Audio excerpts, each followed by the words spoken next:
ang buong arkipelago ng Pilipinas ay pag-aari ng iisang pamilya lamang? Kalokohan! Paano nila naging pag-aari ang Pilipinas? Bakit sa napakahabang panahong lumipas ay ngayon lang lumitaw ang pamilyang ito? Baka naman ito'y gawa-gawang kwento lamang ng ilan upang linlangin at pagsamantalahan ng publiko para sa pansariling kapakinabangan. Ilan lamang ito sa mga tanong at duda sa tuwing maririnig ang kwentong ito. Pero sabi nga, pag may tanong at duda, may dahilan upang magsiyasat.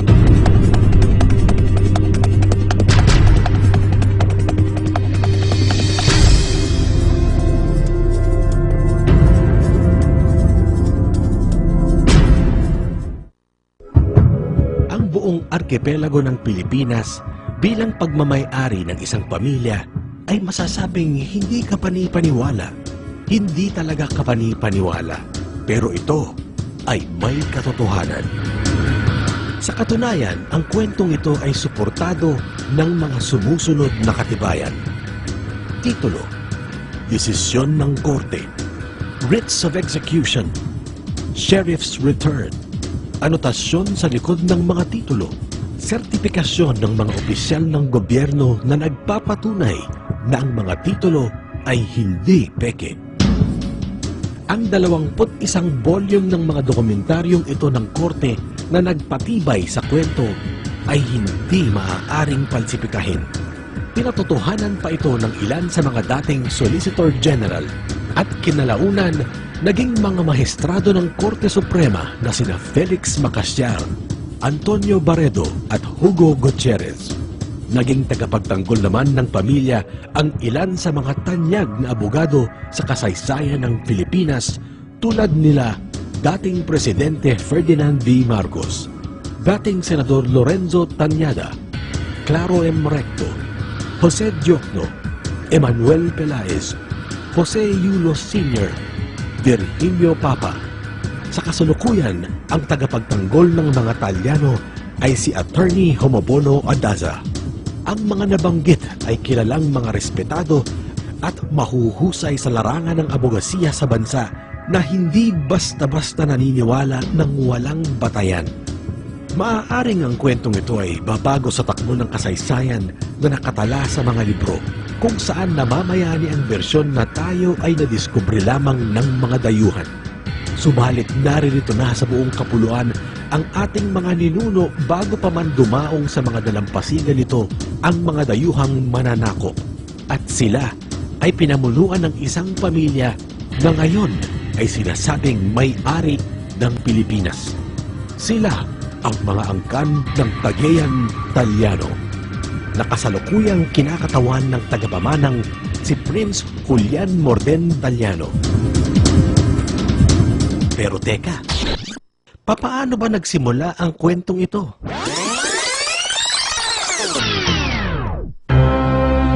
Bago pa man ang pananakop ng mga Kastila, ang buong arkipelago at ang mga isla ng Guam at Hawaii ay nakikilala bilang Maharlika.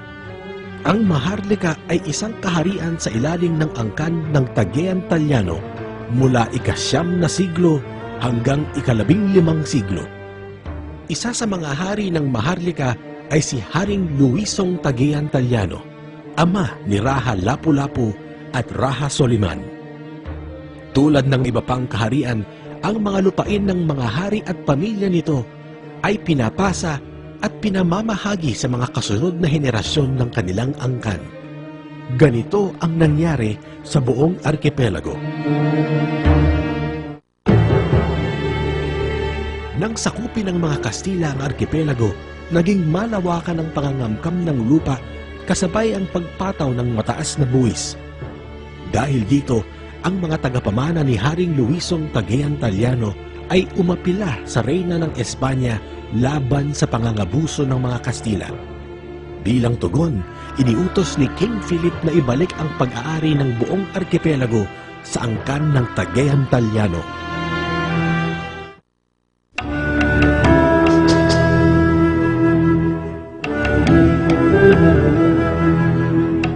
Noong 1762, dumating ang British Royal Army sa Manila upang labanan ang mga puwersa ng Kastila. Noong 1764, natalo ng mga Briton ang mga Kastila. Ang British government ay nag-issue ng Royal Decree Protocol 01-4 batay sa mga batas ng West Indies na nag-amyenda sa karapatang ari ni Haring Philip ng Espanya sa Pilipinas at iginawad ang karapatang ari ng arkipelago sa mga angkan ng Tagayan Talyano. Ito ay kinilala ng Espanya pagkatapos ng kasunduang pangkapayapaan sa pagitan ng mga royal government ng Espanya at Bretanya. Nang matalo ng Estados Unidos ang Espanya sa Battle of Manila Bay, tinapos ng dalawang bansa ang digmaan sa pamamagitan ng pagpirma ng isang kasunduang nakilala bilang Treaty of Paris, kung saan ipinagbili ng Espanya ang Pilipinas sa halagang $20 million. Ang nagbayad ng nasabing halaga sa pamamagitan ng US gold coins ay si Don Esteban Benitez Talyano.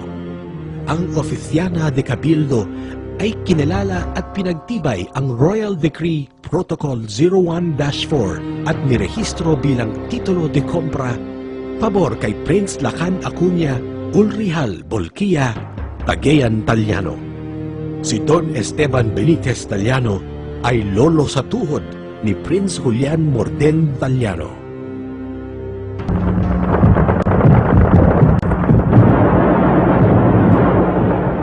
Sa ilalim ng gobyernong Amerikano, ang pag-aari ng angkan ng Talyano ay pinagtibay pa nang ipasa ang Act No. 496 na nagtransforma sa titulo de compra bilang Torrens Title. Sa bisa nito, kinilala ang titulo ng mga Talyano bilang Original Certificate of Title or OCT 01-4 noong 3 ng Oktubre 1904. Ang Torrens Title ay hindi maaaring kansilahin kahit lumipas ang milyong-milyong taon. Mangingibabaw ang karapatan ng may-ari ng titulo sa pagpapaalis ng sino mang umuukupa ng lupang nasasakupan nito. At ang Torrens Title ay hindi maaaring talunin ng anuman o sino mang may titulo. Sa Pilipinas, walang titulo ang inisyu bago pa ang OCT 01-4.